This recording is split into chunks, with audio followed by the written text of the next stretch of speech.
Today's gospel kind of reminds us that we face some of the same challenges that the people in Jesus' time did.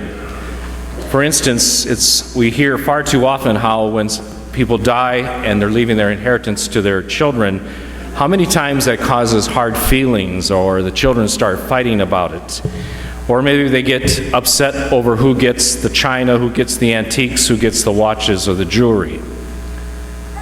I read recently in an article by a priest that he has never heard anyone confess the sin of greed. And I read that, I thought to myself, I guess I haven't heard that confessed very much, if at all, either. And to be honest, I haven't confessed it either. And that's all quite interesting, since greed is one of the 7 deadly sins.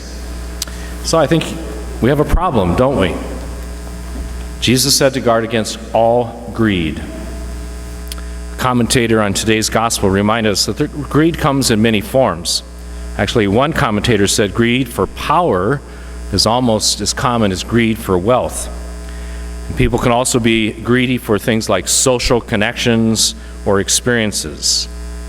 In each case, whatever we're greedy for is a counterfeit to what life is meant to be about. Then another commentator kind of even made it more simple. This is not nearly as serious, but it kind of reminds us that greed kind of creeps into us in a lot of different ways. So he said to impulsively take the biggest slice of fresh apple pie, or the most comfortable chair in the family TV room, or wanting to get at the end of the pew at church to make sure you get a fast getaway at the end, or taking the best lawn chair at a family picnic.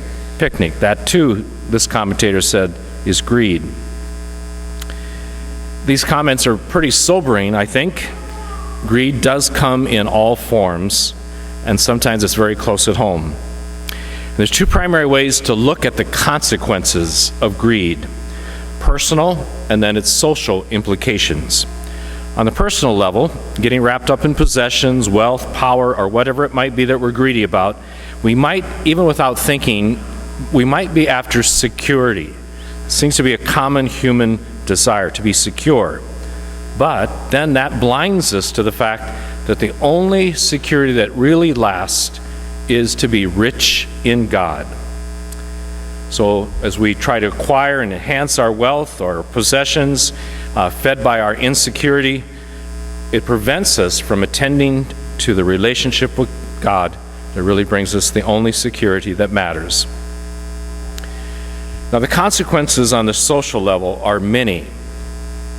If you think again how I've always used this definition of love from Bishop Barron, to love is to will the good of the other. And that other, there's no limit to who that is. It's every human being. So when we get wrapped up in possessions or are greedy about power, whatever it might be, it erodes our concern for the other. So attachment to wealth or power, whatever it might be, is incompatible with living, sharing, and celebrating the hospitality of God. Some practical consequences that we may not think about. We are a highly consuming society here in the United States. We want more and more. We got lots of things.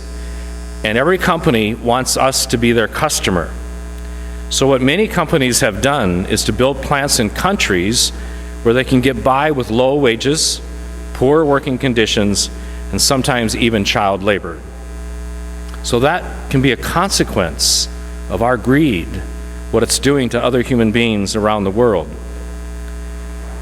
If we think back to 2008, greed was one of the primary factors that led to the economic collapse. And another form of greed that we might not think of is waste. In a 2018 study that I found, it stated that we waste 150,000 tons of food each day.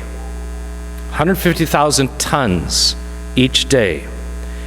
And then it doesn't stop there. That's just pure waste right there, but then it has its consequences. So that food that we're wasting, throwing away, is being raised on about 30 million acres of land using 780 million pounds of pesticide and millions of gallons of irrigated water. So the waste just leads to waste and more waste. That's a type of greed that which just blinds us to the consequences of what we do.